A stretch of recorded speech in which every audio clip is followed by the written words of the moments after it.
हाँ, बिल्कुल सही कहा आपने। नेचर के साथ ही छेड़खानी आज ही नहीं हुई है, काफ़ी देर से हो रही है। लेकिन झेलम की जो इस वक्त लेवल है, पिछले 70 साल में सबसे कम लेवल ये रिकॉर्ड की गई है।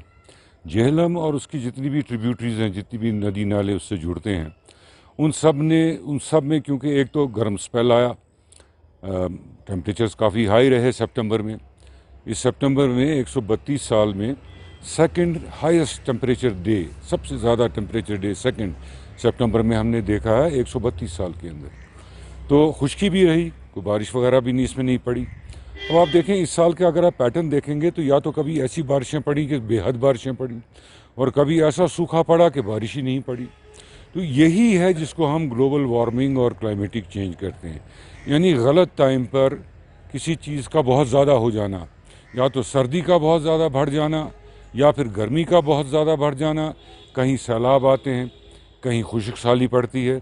यही क्लाइमेट चेंज जो है, जो हिमालय के अंदर इसका असर पड़ रहा है, वो हमारे जम्मू कश्मीर पर भी पड़ रहा है। आप देखें इस वक्त भी हमारी यहाँ सतहें कितनी कम हैं, मगर आप वहाँ रियासी वगैरह राजौरी में देखें, वहाँ फ्लड आ रहे हैं, वहाँ ज़्यादा पानी आ रहा है, ज़्यादा बारिश पड़ रही है। यही क्लाइमेट चेंज है कि यूनिफॉर्मिटी नहीं रहती, एक तवाज़ुन नहीं रहता हाइड्रोलॉजिकल साइकिल के अंदर। अब ये क्यों होता है? इसकी वजह एक तो हम कहते हैं कि हाँ जी ग्लोबल वार्मिंग है, टेम्परेचर सारी दुनिया का ग्लोबली बढ़ रहा है। उसकी भी वजह भी है कि जो ममालिक हैं, बहुत बड़े बड़े ममालिक हैं, उनका जो फॉसिल फ्यूल है, उनकी इंडस्ट्रीज से, उनकी गाड़ियों से, वो सारा एटमॉस्फेयर में जाता है, ओजोन लेयर को इफ़ेक्ट करता है, उससे गर्मी जो है वो बढ़ जाती है। अब 20 ममालिक ने मिलकर इस पर काफ़ी अपनी मीटिंग्स वगैरह की और कहा कि हम अगले 2030 तक 1.5 सेंटीग्रेड से ज़्यादा टेम्परेचर को बढ़ने नहीं देंगे, हम सारे इकदाम करेंगे। लेकिन अभी तक अगर हम देखें तो ज़मीन पर कोई ऐसा इकदाम हमने उनकी तरफ से अभी नहीं देखा, बल्कि उन्होंने सबसे ज़्यादा जो इसको इम्पोर्टेंस दी है यूनाइटेड नेशंस के थ्रू, वो ये है कि जी समुद्रों के अंदर जो प्लास्टिक वगैरह जा रहा है उसको रोका जाए, क्योंकि वो भी एक फैक्टर है जिससे कि क्लाइमेट चेंज वगैरह होती है। अब हमारे यहाँ आप देखें नदी नाले सूख गए, पीने के पानी का फुकदान हो गया, बहुत कमी हो गई है पानी के अंदर।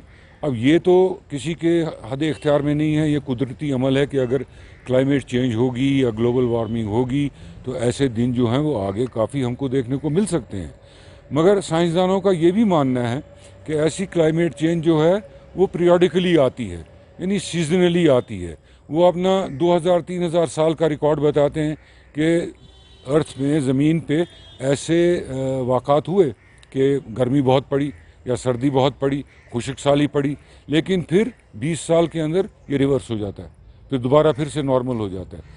अभी इस पे बहुत रिसर्च हो रही है, इस पे अभी क्लाइमेट चेंज को हम पूरी तरह समझ नहीं पाते, लेकिन बड़े लफ्ज़ों में इतना हम ज़रूर समझ पाते हैं कि जो हम एनवायरनमेंट के साथ, ख़ासकर अपनी वाटर बॉडीज़ के साथ कर रहे हैं, उस पर हमको ध्यान देना है।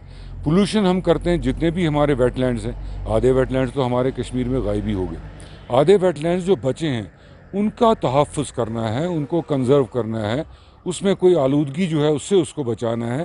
ये सब इकदाम अगर हम करेंगे और झेलम की हम वाटर मैनेजमेंट पॉलिसी बनाएंगे, अभी तक झेलम की कोई वाटर मैनेजमेंट की पॉलिसी नहीं है, अगर ये सब चीज़ हम कर सकें और यहाँ करनी भी चाहिए, तो इंशाल्लाह इसका जो असर होगा आने वाले दिनों में, अगर क्लाइमेट चेंज भी हो तो लोकली हम पर इतना ज़्यादा असर नहीं पड़ेगा। और अगर हम इसको गफलत शारी में छोड़ दें और हम इसको पोल्यूट भी करें, तो देखें जितना हम इसको क्लाइमेट, अपने एनवायरनमेंट को ख़राब करेंगे, उसका असर वापस हम ही पे पड़ता है। और यही वजह है कि इस वक्त हम जूझ रहे हैं इस क्लाइमेट की, इस इफ़ेक्ट से।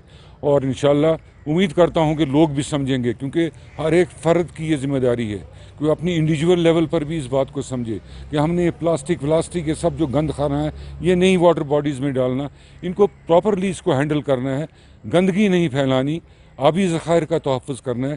तो इंशाल्लाह कोई ऐसी बात नहीं है कि हम इस पर काबू ना पा सकें। चलिए, बहुत बहुत शुक्रिया। सितंबर में बारिश न होने की वजह से खुश्क साली हो गई है, जिसके नतीजे में यहाँ के नदी नाले जो है वो खुश्क पड़े हैं और इसके साथ साथ जो मशहूर रिवर जहलम है उसमें भी पानी की सतह काफ़ी ज़्यादा कम हो गई है। और इरिगेशन डिपार्टमेंट के डाटा के मुताबिक जो इस वक्त की जो वाटर लेवल है जहलम की वो सिर्फ 2.1 फिट है, जो कि 70 सालों में काफ़ी ज़्यादा कम मानी जाती है। वही वाटर लेवल कम होने की वजह से जो हाउस बोट है वो अब जो जहलम की निचली सतह दिखाई दे रही है उसी पे आ गए और यानी जो वो वाटर से जो है अब बाहर आए, जिसके बाद वो मालिकान भी काफ़ी ज़्यादा परेशान है। उनका मानना है कि हमें नुकसान से दो चार होना पड़ रहा है। वही अगर कुल मिला के देखा जा रहा है कि जो एक्सपर्ट्स का मानना है, एनवायरमेंटल एक्सपर्ट्स का मानना है, उनका मानना है कि जो नेचर के साथ छेड़छाड़ होती है वैसे कहीं उसके नतीजे में अब देखिए जो क्लाइमेट चेंज है वो हो रहा है, जिसके नतीजे ना तो बारिशें हो रही है या जो गर्मियाँ हैं वो लगातार बढ़ रही है। कहीं ना कहीं सरकार को भी सोचना चाहिए कि जो पोल्यूशन रोकने की हम दावे कर रहे थे 21 जून 2022 से मुकम्मल तौर पर पूरे मुल्क में ये ban single use plastic ban करने का दावा किया गया था, लेकिन जब इम्प्लीमेंटिंग एजेंसीज की बात हो तो जब वो ग्राउंड पे आते हैं तो कहीं ना कहीं ग्राउंड पे वो फेल नज़र आ रहे हैं और किसी तरह का कोई बैन पोल्यूशन को नहीं किया जा रहा है, जिसके नतीजे में क्लाइमेट जो है वो चेंज हो रहा है, जिसके नतीजे में बारिशें नहीं हो रही है, गर्मी बहुत ज़्यादा है और आम लोगों के साथ साथ जो आम लोग जो है काफ़ी ज़्यादा परेशान है और वही नदी नाले भी काफ़ी ज़्यादा खुश्क इस वक्त देखने को मिल रहे हैं। कैमरा पर्सन समीर वानी के साथ मैं फैसल रियाज, श्रीनगर, कश्मीर।